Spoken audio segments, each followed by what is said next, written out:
नमस्कार, मी अवधूत जाधव, राहणार सांगली।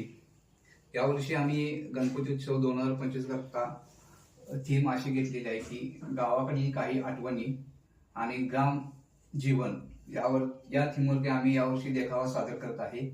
यावर्षीच्या आमचा देखाव्याचं नाव आहे महाराष्ट्राची लोककला। यावर्षी आम्ही सादर करत आहोत देखावा महाराष्ट्राची लोककला। महाराष्ट्र राज्य हे विविध कलागुणांनी तसेच भक्तिशक्ती संपन्न राज्य आहे। महाराष्ट्रात पूर्वीपासून काही लोककला परंपरा रूढी चालत आलेली आहेत। त्याच लोककला आज लुप्त नामशेष होत आहेत। त्यांना थोडासा उजाळा व आत्ताच्या पिढीला ही लोककला देखाव्याच्या माध्यमातून दाखवण्याचा हा छोटासा प्रयत्न।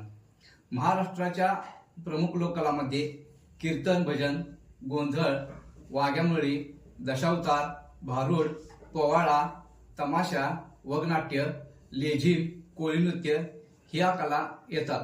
तसेच आता लोप पावत चाललेल्या छोट्या कलाकारांना कुठेतरी वाव मिळाला पाहिजे हे उद्दिष्ट डोळ्यासमोर ठेवून आणि त्यांच्या कलेचा सन्मान म्हणून यावर्षी आम्ही देखावा सादर करत आहोत। पोतराज, नंदीबैल, पिंगळा, बहुरूपी, गोंधळी, वासुदेव यासारख्या छोट्या कलाकारांना एक सन्मान म्हणून हा देखावा आम्ही सादर करत आहोत। चला तर आपण पाहूया यावर्षीचा आमचा घरच्या गणपतीचा देखावा महाराष्ट्राची लोककला। चला तर आपण यावर्षीचा देखावा पाहूया। मंगलमूर्ती मोरया। सर्वात प्रथम आमची ही गणेश मूर्ती शाडूची आहे। पर्यावरणपूरक असा आम्ही हा देखावा सादर केलेला आहे। घरातील सर्व लहानापासून थोरांपर्यंत या देखाव्यासाठी सर्वांनी कष्ट घेतलेले आहेत। या ज्या आपल्याला मूर्ती दिसत आहेत या मूर्त्या आपण माती आणि कापड आणि तारा यापासून तयार केलेल्या आहेत। सर्व मूर्त्या, सर्व देखावा हा हलता असून यांत्रिक साह्याने हा हलवण्याचा आम्ही प्रयत्न केला आहे। या देखावामध्ये आम्ही आता यावर्षी दाखवले आहे।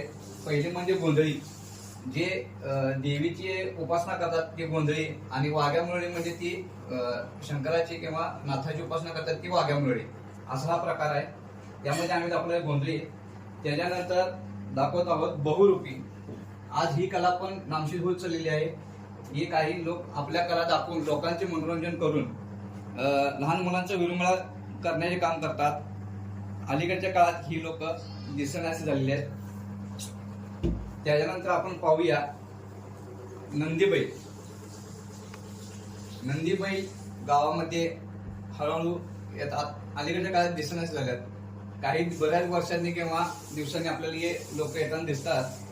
ग्रामीण भागामध्ये तसेच शहरी भागामध्ये हे फिरत असतात।